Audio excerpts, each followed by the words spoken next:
train friends, welcome back to the layout. Today we have the review we've all been waiting for, the Lionel Vision Triplex. It's finally here and I can't wait to share it with you guys today on PGHTRAINFANATIC.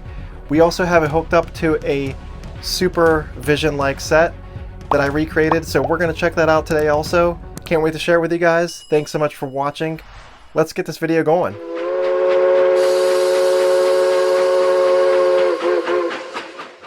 The Triplex locomotive was designed by George R. Henderson of Baldwin Locomotive Works to put as much power as possible into a single locomotive. The design featured 3 sets of cylinders, with the middle set operating at high pressure and exhausting into the front and rear sets, which operated at low pressure.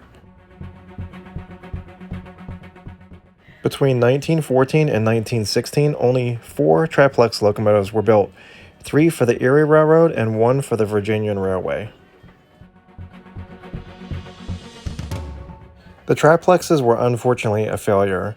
They were unsuccessful due to several factors, including the boiler and grate were too small to generate enough steam, and tractive effort was too much for the car coupling to withstand. The locomotives could only make enough steam to go to 10 miles per hour. All 3 of the Erie triplexes were scrapped in 1933, and the Virginian triplex was taken apart in 1920 and converted into a 2880 and a 282 locomotive. The Lionel Vision Triplex was first announced in its own catalog in October of 2023. It was the first engine to feature the new wheel slip feature, and it uses a separate motor in the tender itself that creates a wheel slip feature that's new and innovative and really neat. Check this out.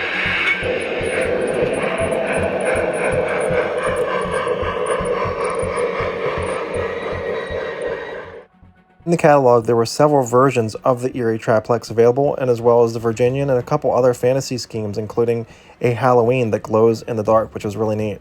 There's also a superset that has yet to be delivered at the time of making this video. I personally like the blue Russian iron of the Erie, and this version, the Matt H. Shay, was named after a famous engineer for the Erie Railroad, and it was the very first prototype triplex that was ever built.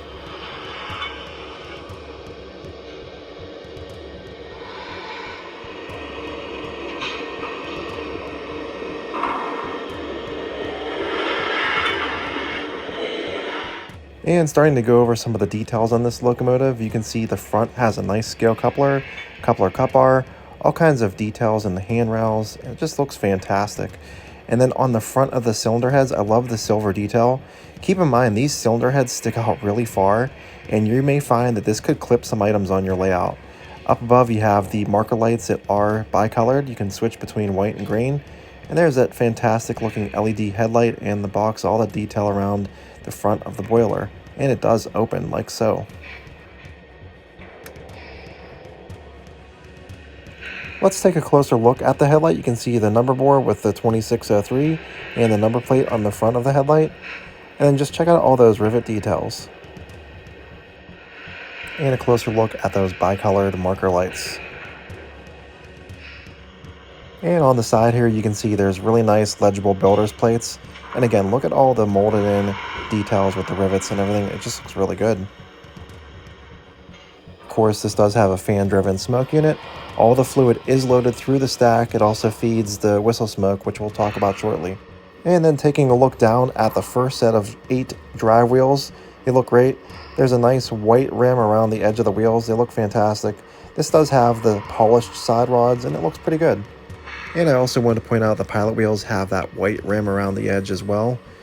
And then look at these really nice looking air compressors, great detail. And one of the Vision line features of this locomotive is the swinging bell right here. It's activated whenever you turn the bell on.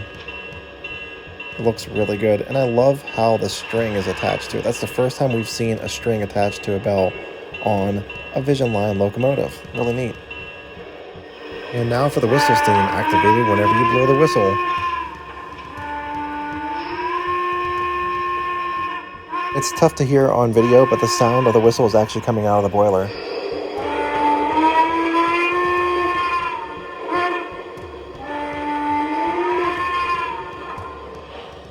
Now this view I love. You can see that Russian blue iron, all the details with the sand domes, the swinging bell. the gold whistle and pop-off valves, and it looks fantastic. Alright, let's move the engine up a little bit further, and while doing so we can see some of those wheels in motion, and it looks really good. You can look back, there is the next set of 8 drive wheels, and you can see the red ash pan glow. And look at all the fantastic detailing and the handrails and piping. Before moving back to the cab, I wanted to point out the 2603 on the side of the sand domes, and also this view allows you to see the opening roof hatches really well. And then taking a look at the side of the cab, there is the matte H Shay marking just below the windows. And these cab windows do slide open and close. It's a really nice feature. And then inside the cab, there's a new engineer and fireman figure. These were recently updated by Lionel, and they're a bit more detailed than normal, and I think the Triplex is the first locomotive to receive them. Alright, safeties are popping. Let's get rolling while we got the pressure. Between the locomotive and the tender, there is a drop plate that lifts up. There's nice curtain detail. And I also wanted to mention that this tender is fixed to the locomotive with a screw. To unscrew it, you have to literally turn the locomotive upside down to remove the tender from the locomotive. Speaking of the tender, here are the 8 drive wheels. This is the new Vision Line feature with the wheel slip. It's a separate motor in the tender that causes the wheels to slip as if it's losing traction. It's a really cool feature. And the tender itself has a lot of really nice rivet details as well, and that Erie graphic on the side. And then last, there's 2 trailing wheels on the tender, and you can see there's nice leaf spring details as well. The tender itself features a smokestack on the rear. You just load the smoke fluid right into that stack, and it smokes as the locomotive labors down the tracks. It's really neat. On the top of the tender, you can see there's a lot of rivet details. There's a little hatch that does open, although there's no switches inside of that hatch. And there's a very nice realistic coal load in the tender, and it's actually a separate piece that's held on by magnets, and when you lift it up, it reveals all of the run and program switches underneath. And then last but not least, let's take a look at the back of the tender. You can see there's the smokestack that comes down, a lot of nice details, the electrocoupler. These steps on the back stick out extremely far, and they actually were rubbing into a couple things on my layout. I had to make a few adjustments. And then there are the bi-colored marker lights on the back of the tender as well.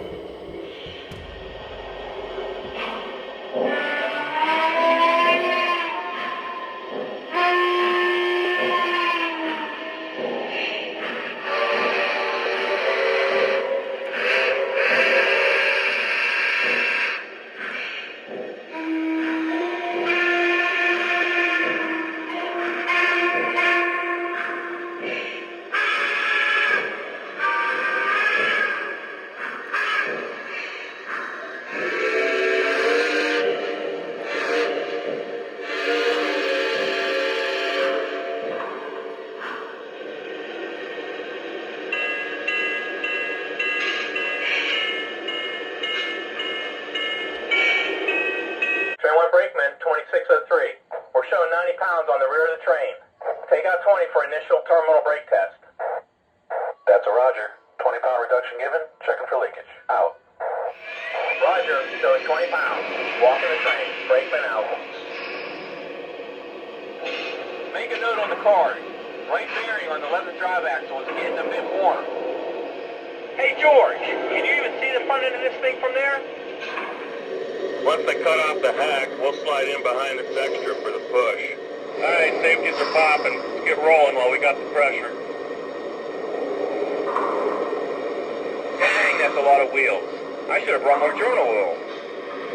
Engine 2603 to Susquehanna Tower. Ready to roll. Can I pull? Please stand by. Out. Well, she looks good. Can she pull? Don't forget to oil the rods under that tender, too. Get that fire hot. We might as well at least start with a good head of steam. Cutting into 94 today for the hill. How's our water looking? Get a good bank and have fire, Andy.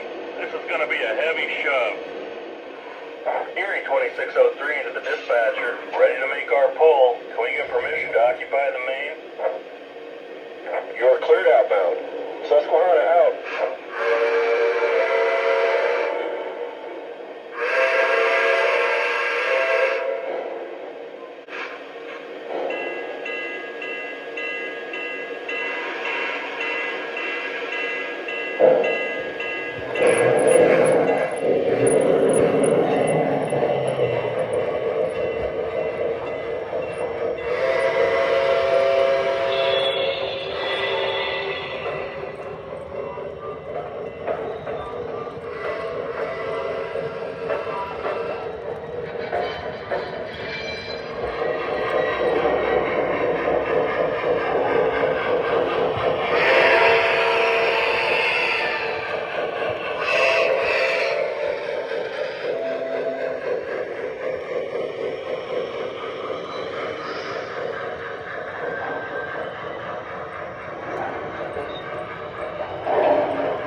No problems to report. Over. Tower, this is Erie 2603.